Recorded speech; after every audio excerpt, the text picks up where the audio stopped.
Assalamualaikum warahmatullahi wabarakatuh. Selamat pagi dan salam sejahtera untuk kita semua. Perkenalkan, nama saya Linda Octavian dari Prodi Agroekoteknologi B Universitas Mataram. Pada kesempatan kali ini saya akan menjelaskan mengenai demokrasi Indonesia. Demokrasi berasal dari bahasa Yunani yang berarti demos dan kratos, yang dimana demos berarti rakyat sedangkan kratos berarti pemerintahan. Jadi, demokrasi adalah pemerintahan yang rakyatnya memegang peran yang sangat menentukan. Selanjutnya, demokrasi menurut para ahli. Di sini ada beberapa pendapat mengenai demokrasi, yaitu demokrasi yang pertama menurut Abraham Lincoln. Demokrasi adalah pemerintahan dari, oleh, dan untuk rakyat. Yang kedua, menurut Carles Costello, demokrasi adalah sistem sosial dan politik pemerintahan diri dengan kekuasaan pemerintah yang dibatasi hukum dan kebiasaan untuk melindungi hak perorangan warga negara.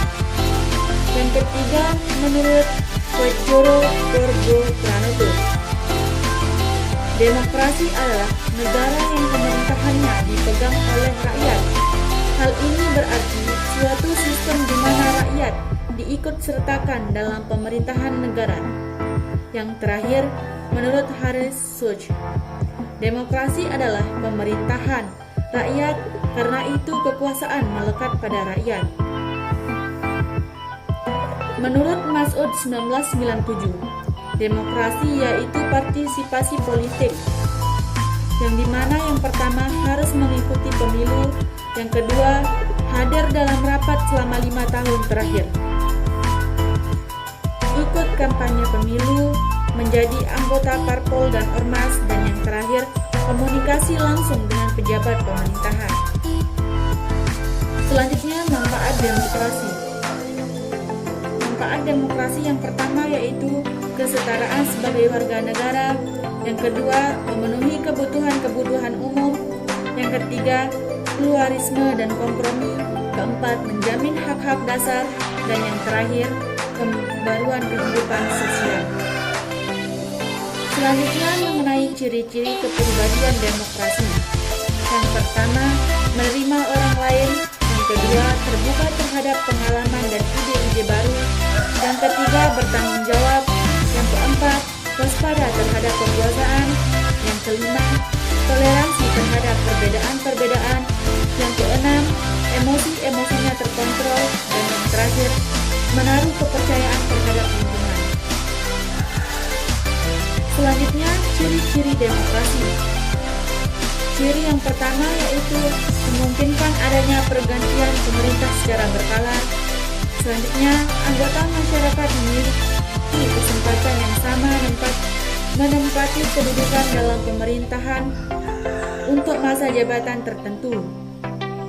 Yang ketiga, adanya pengakuan dan anggota masyarakat terhadap kehadiran tokoh-tokoh yang sah yang berjuang mendapatkan kedudukan dalam pemerintahan, sekaligus sebagai tandingan bagi pemerintah yang sedang berkuasa.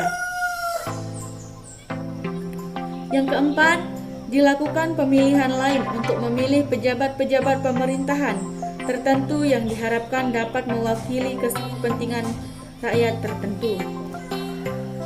Selanjutnya, agar kehendak masing-masing golongan dapat diketahui oleh pemerintah atau anggota masyarakat lain, maka harus diakui adanya hak menyatakan pendapat, lisan, tertulis, pertemuan, media elektronik, dan media cetak, dan sebagainya.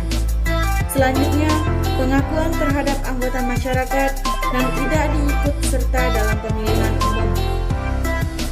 Selanjutnya, nilai-nilai demokrasi. Yang pertama, kesadaran akan pluralisme, sikap yang jujur dan pikiran yang sehat. Demokrasi membutuhkan kerjasama antar warga masyarakat dan sikap serta etika baik. Demokrasi membutuhkan sikap kedewasaan, dan yang terakhir, demokrasi membutuhkan pertimbangan moral. Baiklah, selanjutnya prinsip demokrasi. Yang pertama, adanya kontrol atau kendali atas keputusan pemerintah. Yang kedua, adanya pemilihan yang teliti dan jujur. Yang ketiga, adanya hak memilih dan dipilih. Yang keempat, adanya kebebasan menyatakan pendapat tanpa ancaman. Yang kelima, adanya kebebasan mengakses informasi. Dan yang terakhir, adanya kebebasan berserikat yang terbuka. Selanjutnya, mengenai jenis-jenis demokrasi dapat dilihat pada slide berikutnya.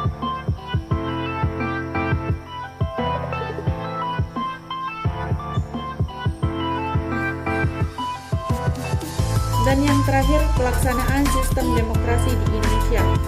Yang pertama, pelaksanaan demokrasi pada masa revolusi, yaitu pada tahun 1945 sampai dengan 1950. Yang kedua, pelaksanaan demokrasi pada masa Orde Lama. Masa demokrasi liberal pada tahun 1950 sampai dengan 1959. Yang kedua, masa demokrasi terpimpin pada tahun 1959 sampai dengan 1966. Yang ketiga, pelaksanaan demokrasi Orde Baru pada tahun 1966 sampai dengan 1998. Dan yang terakhir, pelaksanaan demokrasi reformasi pada tahun 1998 sampai dengan sekarang. Sekian, wassalamualaikum warahmatullahi wabarakatuh.